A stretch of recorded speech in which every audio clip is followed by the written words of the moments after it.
Can you explain why you come barefoot on the stage? Taken an oath, political oath, as a common man. When both the Dravidian parties, they don't want to close Tasmak shops. They don't want to take away the act which is governing the Hindu temples. The new generation, they don't have any connection. And Periyar of 1950 or 1960, they have lost relevance now, if I'm very, very frank about it. Are you going to contest 2026 alone? 2026? It's a long way, sir. Can you tell them why should they vote for you? They should vote for their future. 43% of students in Tamil Nadu cannot identify numbers between 1 to 9. Anybody who worships God is a scoundrel. One of the Dravidian ideologue has written. All we are saying is let us remove it. How many seats you are expecting? 1, 2, 5, 7? We want to come to power, sir. Why do you want to look at numbers? Vote for NDA for what? No. To Polarization? change, to bring back the glory of Tamil Nadu, to reboot Tamil Nadu's economy, to fulfill their dreams.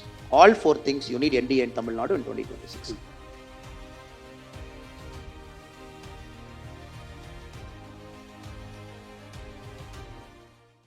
Annamalai is a unique personality anyway. Everybody knows he is Singham from Karnataka and whatever. But he's the only speaker who has come barefoot on the stage. Can you explain why you come barefoot on the stage? Morning, sir. Thank you so much for inviting me to this very wonderful platform and very great event that you keep doing it every year.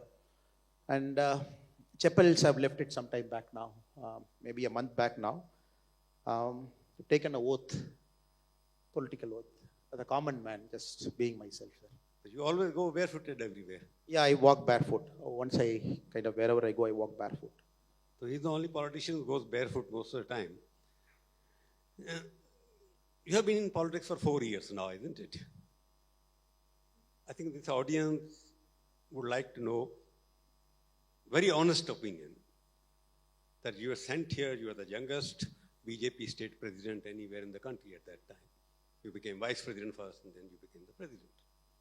Can you give them what are the achievements, 3 achievements that you achieved on behalf of the BJP in converting positive atmosphere for your party? Any 3 achievements you have done?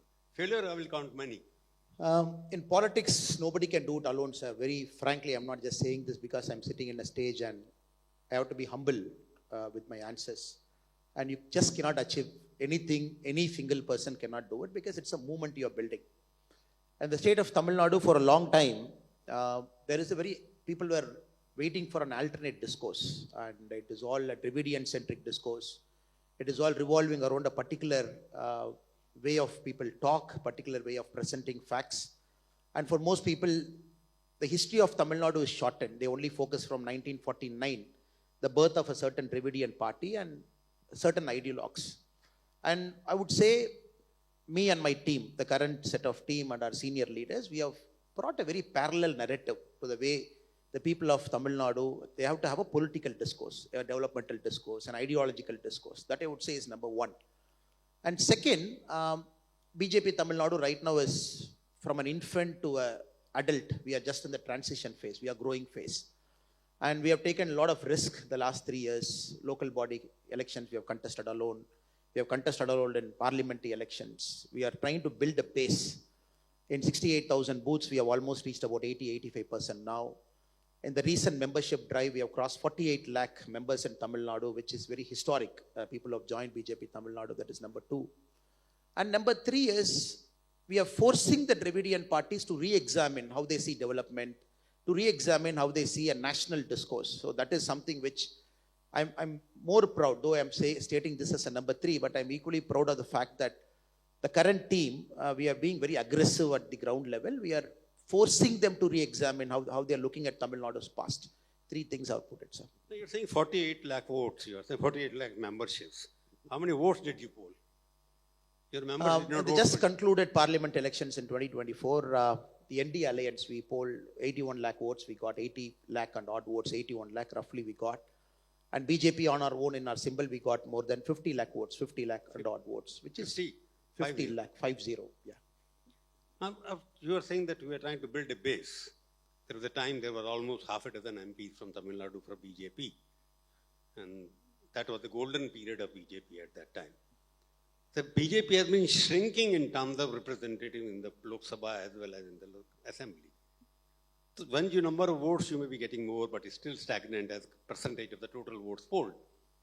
Don't you think the BJP and an alternative have not been able to give any alternative to what you always attacking Dramini movement, Dramini model of government? Do you have any model at all, or you are the model? No, sir. Now, every time BJP won an MP, every time BJP won an MLA, it was only with an alliance with the Dravidian party. We have to be humble enough to accept it. When we had 4 MPs, historic high, 98, 99, it was an alliance with the Dravidian party. Again in 2021, alliance with the Dravidian party. When you're an alliance with the major Dravidian player, you will not have a voice of your own. And it so happened in Tamil Nadu multiple times, you'll be in alliance with the Dravidian party who says only 2-language formula. BJP will be talking about a 3-language formula. And they don't want NEET, we want NEET. And they don't want new education policy, we want new education policy. Still we'll be in alliance. So where is the voice of a party? Only when you contest alone, when you stand on your own, multiple times when you contest, when you refuse to go with an alliance with the major partners, just because you want seats, only then you will have a voice of your own. So right now I would say BJP has got a voice of our own because we are presenting an alternate way of how Tamil Nadu's economy should grow. And we state in 2026 when the NDA alliance comes to power in Tamil Nadu, we will close TASMAC shops in a phased manner in 3 years. We want to remove a certain act that is governing the Hindu temples. First time we are saying, when both the Dravidian parties, they don't want to close TASMAC shops. They don't want to take away the act which is governing the Hindu temples. So you cannot be an alliance as a junior partner contesting 10% of Tamil Nadu seats. Tamil Nadu has got 234. You contest less than 10%, which is 20 seats you contest. In the last Lok Sabha, you contested 5 out of 39. Then where is your voice? I would say in the last 2-3 years, we are getting our voice. At least when people say, what is BJP? They know BJP stands for this, this and this. People might have a different viewpoint with respect to what we speak. But we are getting our voice. Our voice is being heard at the village level, at the grassroots level. And 2026 will be a very inflection point year for us. Because that is an important year because Tamil Nadu might see possibly a 4-way fight or possibly a 5-way fight. And each of those person in the ground might be 8% plus vote share they are carrying. So first time Tamil Nadu might see in the first past the post democracy model, even with 23% vote share, a party would be able to form government in 2026. Mr. Annamala, you know in Tamil Nadu, I have been covering it for many years now. Tamil Nadu is either later on it was led by cinema personalities. Earlier there were social reformers, you may not agree with them. You had Periyar, you have Annadurai and whatnot. BJP has nothing. Only thing we see is that you have got a new leader now who thinks that whipping himself in public, like you did it yourself, is the new art of getting votes. So what are you trying to say? Because BJP, if you say that we want a voice in what way? Voice, you are in electoral politics. Voice comes in the form of your presence in the parliament as well as in the assembly, where you've not been able to make an impact so far. So where are your alternative heroes or personalities? You had MGR, you had Jayalalitha, you had Karunanidhi, you had everybody there, but there is no leader either in history which you are to connect with, or in politics, how you are going to win. People are want to go to on ideology, and your Sanatana ideology we are promoting here. Unfortunately, you have not been able to polarize Tamil Nadu politics like you have done in other parts. Is it right? That's a fair assessment, the first part of your question, sir. Most political parties to be credible and for them to be enduring, they start as a movement, then they become a political party. Over a point of time, the subsequent generations will ride on those leaders' fame and name. Tamil Nadu had a lot of that, the pre-independence and the post-independence. For BJP, is a late starter. Without a doubt, BJP is a late starter. The Jansangh converted to BJP in 1980, and though we might not have the cultural icons that the Dravidian parties might profess to have, but even I would humbly say here, but the cultural icons are also past their date now. The role of Periyar is being very fiercely debated in Tamil Nadu politics now because he's the new generation. They don't have any connection. And Periyar of 1950 or 1960, they have lost relevance now, if I'm very, very frank about it. There are still people like MGR or Kamaraj, they transcend ages, they stand like a true icon. But those political parties have deviated from their norm. What MGR stood and what the current ADMK stands, I leave it to the audience to answer it. And what Karmaveerar Kamaraj stood and what Congress stands now. So it is not necessary the cultural icons are going to translate votes to their respective parties because they've deviated so much from who they are. Even what Anna Duraiji stood and what the present DMK stands, there's a lot of deviation. And the current voters, they're going to see this. Not only the party and their erstwhile leaders, but also who are their erstwhile leaders and what is the current party doing. Kamaraj Iyer refused to open Tamil Nadu to liquor shops. And Tamil Nadu currently is a state with the highest earning in liquor last annual year, 45,000 crore. And people don't accept it. People have deviated. And if you look at Annadurai Ayya's grandson, nobody knows their name. One of Annadurai Ayya's grandson committed suicide. He was not in politics. You are right, absolutely what you're saying. But I'm saying when the BJP, you want to say you would like to go alone. Is that the policy for future also that you will go alone and not have any alliance with any of the... No. Any political parties, our leaders in Delhi who are sitting here in Tamil Nadu, we are very clear the party has to grow. At the same time, there is always a short-term and a long-term view. If we are able to convince our leadership in Delhi, the party is growing. If we are able to convince our leadership in Delhi that 2026, Tamil Nadu would be a positional advantage for BJP, will be able to win multiple MLAs and probably the call would be different. It is our duty to grow the party also, our duty to make sure the narrative is set right. And are you going to contest 2026 alone? 2026? It's a long way, sir, because I'm not saying there are Dravidian parties, there are non-Dravidian parties. And everybody has to look at the alignment. Whether you want the DMK to come back again, you want to curtail DMK, whether BJP would have sufficiently grown. I'm asking you, as a BJP, you made Dravidian parties non-Dravidian party. Are you going to be the leader of the non-Dravidian party? You will not join any of the two Dravidian parties? We have shown in 2024 a formidable alliance by NDA is possible in Tamil Nadu with 18.5% vote share. And we have brought a lot of parties to our side, including the Patali Makkal Kachi, GK Vasan. A lot of people are with us now. We have shown in 2024 it is possible. Now 2026, I would only say we just have to expand the NDA a bit more. We have to invite more parties to join us, which I think is eminently possible. The Dravidian parties are shrinking now. The combined vote share is less than 50% now. If NDA, the combined NDA's vote share, you cross 35%, I'm fairly confident NDA will come to power in 2026. We just have to stick with the current NDA and keep expanding it. NDA earlier was DMK was part of it. And so DMK was also part of it once upon a time. So you are talking about what kind of NDA in Tamil Nadu to come back to some relevance. BJP alone is still not able to hovering around double-digit numbers. It has not gone beyond that. So I'm just saying because you were brought back with lots of hope. You were the youngest, you were an IP officer, you had some reputation of a Singham there. So when you are sending a political message that you want to be alone, so independent of Dravidian culture, so you use this whipping, for example, you're whipping yourself after coming back from London. What was the political message you were sending there? No, sir. Tamil Nadu politics is far diverged from our culture. And people sitting in Delhi, people sitting in Chennai, other political parties, they have to understand that the politics of our state is completely derooted from our culture. And this is a state with so many temples. There is a spiritual element always in our life. But the politics is spiritual in our state. So when I whip myself, it is part of our culture. Even when I go back to my village now, when you see a Muruga Kavadi that is happening across Tamil Nadu, whipping oneself as an act of penance, even for somebody's sin, is an essential part of Tamil Nadu's culture. The current politicians who are far diverged from village, I just finished walking across Tamil Nadu last year, sir. And I don't think any current set of politicians, they have done it. And going to grassroots, sitting there, listening to people.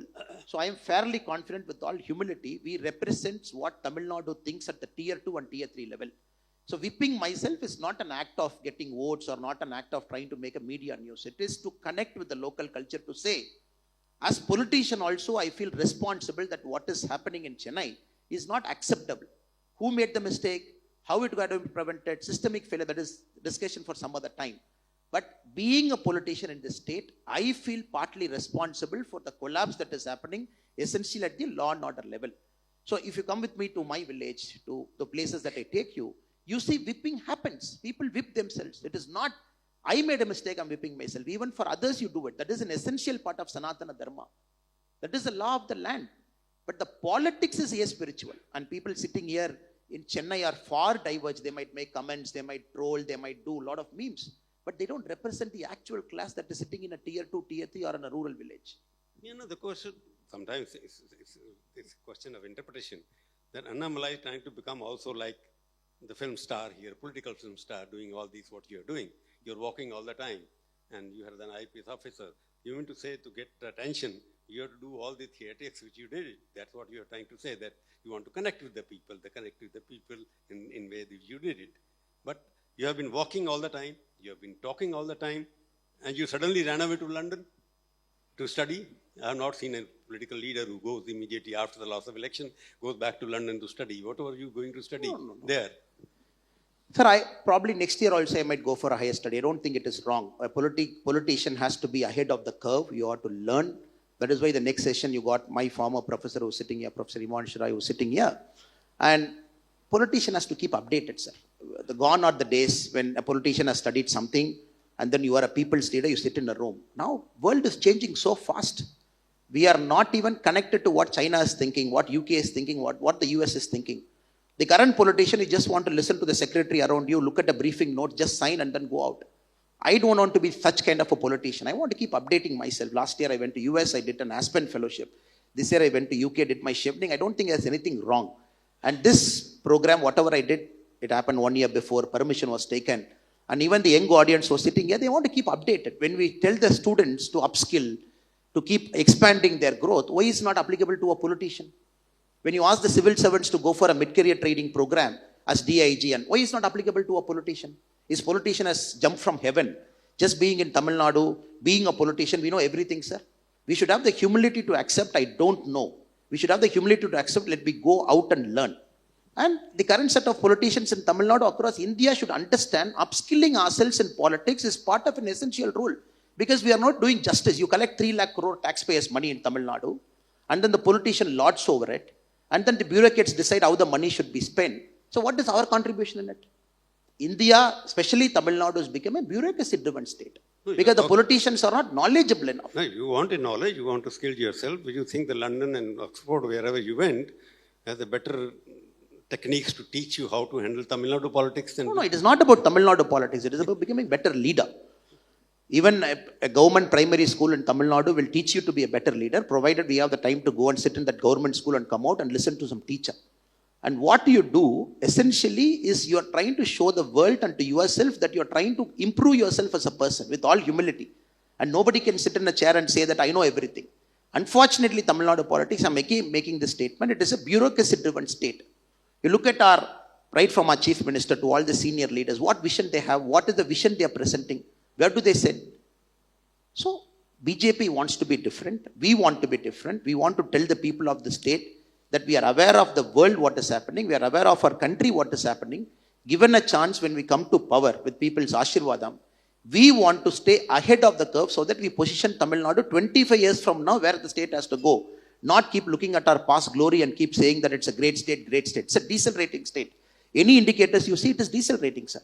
Any indicator. I'm happy to argue with any DMK friends who might be here or otherwise also. It's a decelerating state. So what argument are we making that Tamil Nadu is a growing state? There are 300 students sitting here in the hall here. If I have to ask you that these young boys and girls are going to vote in 2026, most of them, can you tell them why should they vote for you?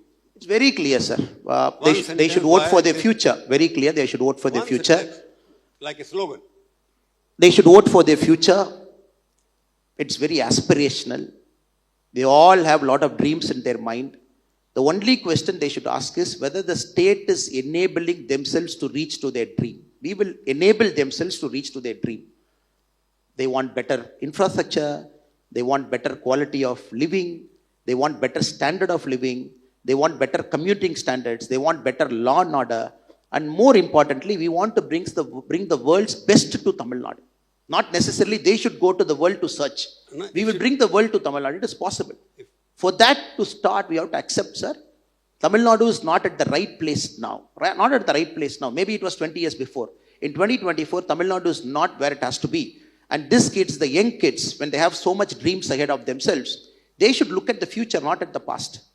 You see, look at the Tamil Nadu in terms of various parameters, economic parameters, in many parameters, in terms of GDP, in terms of everything else, they are much ahead of many of your BJP-run states, even now after 10 years, because you have not been there. So how do you want your aspirational generation sitting here? Any kid who's sitting here has to understand, sir, you cannot keep borrowing money to pay through the current mess that we have created so that the kids who are sitting here will keep sharing that burden of what we are doing now. This is a state currently. Last 4 years, we borrowed the highest in the country. This year, we are going to borrow 1,55,000 crore. Who's going to pay? They will pay. I can keep borrowing now, fund my freebies, not even create a good road, not even create a stable law and order mechanism. These kids will keep paying it for the next 30, 40 years, number one.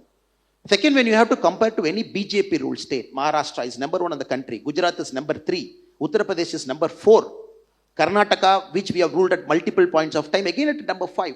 If you look at the top 10 states, the 1, 2, 3, 4, 5, which are the best states? I'm not making politics here, sir. I'm only saying where Tamil Nadu was and where Tamil Nadu is going to be. Look at TASMAC. Any place the kids are walking, temples, schools, you see the number of TASMACs we have. Anything that is increasing in the state is only TASMAC. 45,000 crore revenue from that. Look at the quality of education. We want to build the future. The ASER, State of Learning Outcomes in the country. Tamil Nadu comes last among the southern states in terms of quality of educational output. Class 1 student, I'm repeating this again, sir. Class 1 student. 43% of students in Tamil Nadu cannot identify numbers between 1 to 9. Class 5. 25% of class 5 students in Tamil Nadu cannot do a basic subtraction. I'm not saying. 2022 ASER report is saying. How can we build a skilled work base? Who will take Tamil Nadu to a $1 trillion economy, sir? I'm sure the kids who are here, more educated, more aware than me and everybody who's sitting here, and for them they have Googles and everything to search. They will be looking at future. They are not looking at 1980. I'll give you one more statistic, sir. Anybody who's interested in doing agriculture here in this room, when Kamaraj Raya left office, Tamil Nadu had 70 lakh hectare of sown area, cultivated area, 70 lakh hectare. 2024, we are having 46 lakh hectare. We have lost 24 lakh hectare of cultivated area in Tamil Nadu. Where are the rivers? The top 8 polluted rivers in India, 5 are from Tamil Nadu. 1 from my place, Noyal, 1 from Tamarabarani South. Top 8 polluted rivers in the country, 5 are from Tamil Nadu. Is this the kind of Tamil Nadu we want to give to these kids who are sitting here? Is this the kind of growth they are looking at? Is this the kind of thing they are looking at? 100% no. We are looking at AI. Where is AI now? Anna, you're giving out statistics because there can be counter statistics. We can't get into that. Question, if all you are saying is correct, that still the foreign investment is coming here. Automobiles is becoming the capital of it. In India, every new automobile company comes in Tamil Nadu. It has been coming for the last 25 years. It's still the most attractive destination, one of the most attractive destinations for the foreign investment coming to Tamil Nadu and Andhra Pradesh and Maharashtra and Gujarat, which you are talking about. My question is back to again, that you want to contest whether you are looking Ram Mandirs in Tamil Nadu, you are looking Ram Mandir in Andhra Pradesh. Are you looking something else to get the votes? Because everything, when Prime Minister comes, he also goes to Ram Mandir. When he goes somewhere else, you are talking about everywhere you are trying to polarize the society in Tamil Nadu because you have not been able to get an alternative Dravidian model of governance, whatever they call it. I have not understood Dravidian model of governance. But I'm talking, Annamalai was the future of BJP here. He himself lost the election. He could not win the party. You were the brightest spot. You were brought from Karnataka IPS officer. You left the job. So there is something wrong in the DNA of Tamil Nadu BJP or not? No, sir. Why would I say there is something wrong with the DNA?